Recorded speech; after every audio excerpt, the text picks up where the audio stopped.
मिस्टरांना आज वेळ होता म्हणून त्यांनी चिकन स्वच्छ धुवून त्याला हळद, मीठ आणि गरम मसाला लावून दिला. आज 2-3 जणांचा डबा द्यायचा आहे त्यामुळे चिकन पण 2-2.5 किलो आणलं होतं.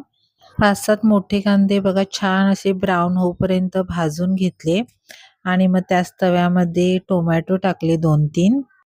20-25 मिनिटं बास होतात चिकन मॅरिनेट व्हायला. आता एका मोठ्या टोपात तेल गरम करून त्यात गरम मसाला, हळद, मीठ लावलेलं चिकन टाकलं आणि चिकन छान परतून घ्यायचं.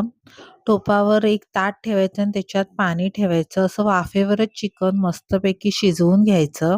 असं चिकन शिजवलं ना की चिकन एकदम सॉफ्ट पण शिजतं आणि त्याला चव पण मस्त येते. चिकन शिजत आलं की हे ताटातलं पाणी चिकनमध्ये टाकायचं आणि ते पिवळं सूप आहे ना खूप मस्त लागतं. आता वाटप करायला घ्यायचं. मी ओलं खोबरं घेतलं. ते मिक्सरला छान बारीक करून घेतलं. त्यातच आलं लसूण टाकला. चिकन पण भरपूर असल्यामुळे वाटप पण आज भरपूरच लागलं. मी गरम मसाला कधी-कधी वाटपातच टाकते. तुम्ही कसं वाटप करता प्लीज कमेंट करून सांगा. थोडंसं पाणी घालून बघा आता वाटप छान तयार झालेलं आहे. आज संडे होता म्हणून उठायला वेळ झालेला त्यामुळे बाकीच्या कामांना पण वेळच झालेला तसा. सुकं चिकन बनवायचं म्हणून मी असं चिकन काढून घेतलं. जेवढं सुकं बनवायचं तेवढं काढून घ्यायचं आणि बाकीचं रश्श्यासाठी त्यातच ठेवून द्यायचं. फोडणी घालायला मी जे वाटप केलेलं ते तेलात टाकून छान असं परतून घेतलं. थोडेसे खडे मसाले पण टाकले. ही आता मी आमटीची तयारी करते आहे.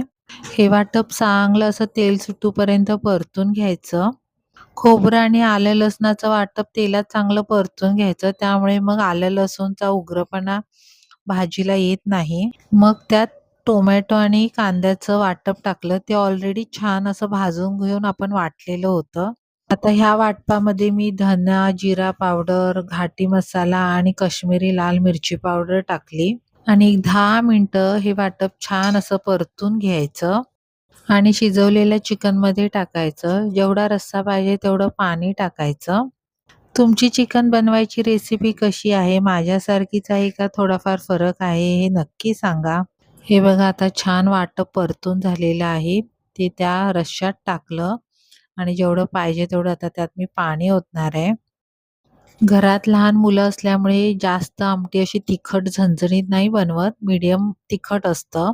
रश्श्याला बघा अशी छान उकळी आली आणि त्यात मी आता कोथिंबीर पण टाकली. आता सुकं चिकन बनवते. त्यामध्ये आलं, लसूण, खोबरं आणि कांदा आणि टोमॅटोचं वाटप टाकलं. थोडेसे खडे मसाले पण टाकले आणि ते छान असं परतून घेतलं. मग त्यामध्ये धना, जिरा पावडर, घाटी मसाला आणि थोडंसं काश्मीरी लाल मिरचीची पावडर पण टाकली. हे वाटप व्यवस्थित 5 ते 7 मिनिटं परतून घ्यायचं आणि जे आपण सुकं चिकन काढलेलं ते त्यात टाकायचं आणि व्यवस्थित असं परतून घ्यायचं.